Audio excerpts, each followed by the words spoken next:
Hello बच्चों, आइए प्रश्न को देखते हैं। हमारे सामने एक फलन दिया गया है x की घात 2 प्लस 1 गुणा में e की घात x बटा में x प्लस 1 इस पूरे की घात 2। इसका हमें x के सापेक्ष समाकलन का मान ज्ञात करना है।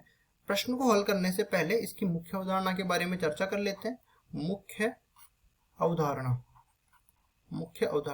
तो देखो, जब भी हमारे पास e की घात x किसी और फलन के गुणा के रूप में आ जाए तो अपने एक सीधा सा सूत्र होता है समाकलन का, जिसको हम लोग यहाँ पे लिख देते हैं e की घात x और अंदर हो जाता है अगर fx प्लस f डेस x ये दोनों हो तो इसका समाकलन जो है ये बराबर हो जाता है e की घात x गुणा में fx, और चूंकि ये अनिश्चित समाकलन है तो अचर पद और आ जाता है।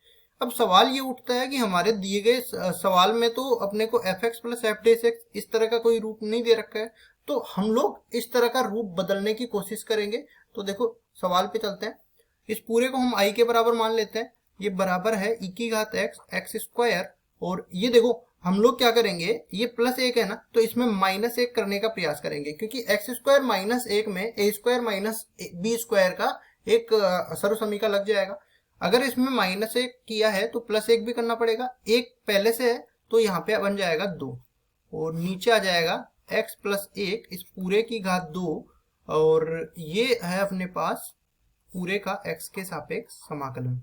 यहाँ पे लिख देते हैं सूत्र, ए स्क्वायर माइनस बी स्क्वायर बराबर होता है a माइनस में b गुणा में a प्लस बी। अब आपको दिख रहा होगा कि अगर मैं यहाँ पे x माइनस 1 गुणा में x प्लस 1 बना दूं और इन दोनों को अलग अलग कर दूं तो x प्लस 1 तो कट जाएगा और इस तरह का रूप बनता हुआ मेरे को दिख रहा है।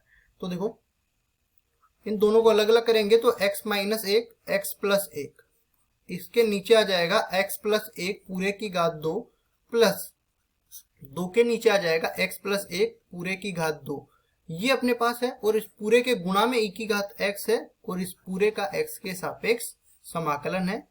ये अपने पास i के बराबर है। अब देखो i का मान ये तो कट जाएगा, x माइनस में 1 बटा में x प्लस 1 प्लस 2 बटा में x प्लस 1 पूरे का वर्ग, और इसके गुणा में दे रखा है e की घात x इस पूरे का x के सापेक्ष समाकलन।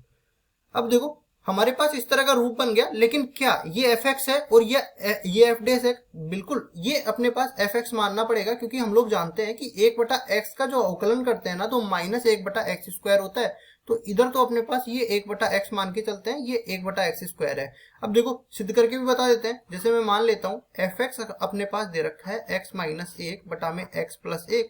अब यहाँ पे सूत्र लगाते हैं अवकलन करने के लिए, अंश बटा हर का अवकलन कैसे करते हैं?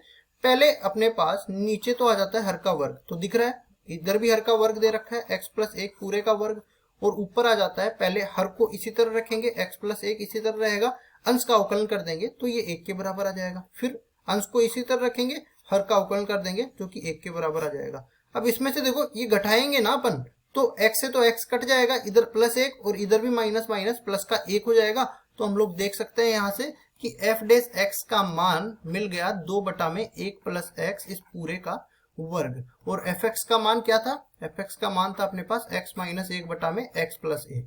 तो ये जो सूत्र अपने को हमने मुख्य अवधारणा में बताया था वैसा सा सूत्र बन गया e की घात x गुणा में fx प्लस f डेस x। इस तरह से अगर होता है और इसका x के सापेक्ष समाकलन करना होता है तो वो बराबर हो जाता है e की घात x गुणा में fx के।